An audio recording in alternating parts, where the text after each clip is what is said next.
బ్రాహ్మణుల నింద చేసేటోళ్ళని, స్వామీజీల నింద చేసేటోళ్ళని, సాధువుల నింద చేసేటోళ్ళని ఎవడైతే కెమెరాల ముందర నింద చేస్తున్నారో వాడు ఇంటికి పోయి కొట్టిరారు. అది చూడు మిమ్మల్ని దేవుడు మెచ్చాలంటే మీరు చేసే గొప్ప పూజ. సాధువుల మీద బ్రాహ్మణుల మీద ఏడ్చే హక్కు మీకు ఎవడిచ్చింది? ఏం తెలుసు మీకు బ్రాహ్మణుల గురించి? బ్రాహ్మణ వ్యవస్థ గురించి మీకేం తెలుసు? వాళ్ళు కాలు గడిగే నీళ్ళకు కూడా మీకు అర్థం లేదు. నేను మాట్లాడతా. వై ఐఎమ్ ఏ దళిత్, నేను ఒక దళితుణ్ణి.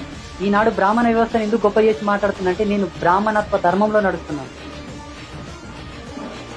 బ్రాహ్మణులను నిందించే హక్కు ఎవరికి లేదు. ఈ కాలం పొద్దున్న లేచి సూర్యునికి ఆదిత్య హృదయం చదువుతూ అర్ఘ్యం ఇస్తున్నామంటే బ్రాహ్మణుల భిక్ష.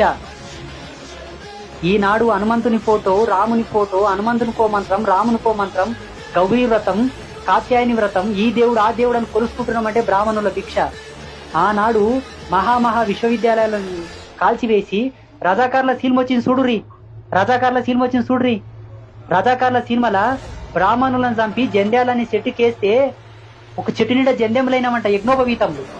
అంతమందిని చంపి బెదిరియంగా కూడా ఇప్పటికి మనకు వేదాలు అందుతున్నాయంటే బుక్కులనన్నీ కాల్చి పాడేసిండ్రు. ఈ కొడుకులకు వేదం ఉండకూడదు, మొత్తం తికమకం అయిపోవాలని వేదాలను తగలబెట్టిండ్రు, శాస్త్రాలంతా రూపుమాపు చేసిండ్రు.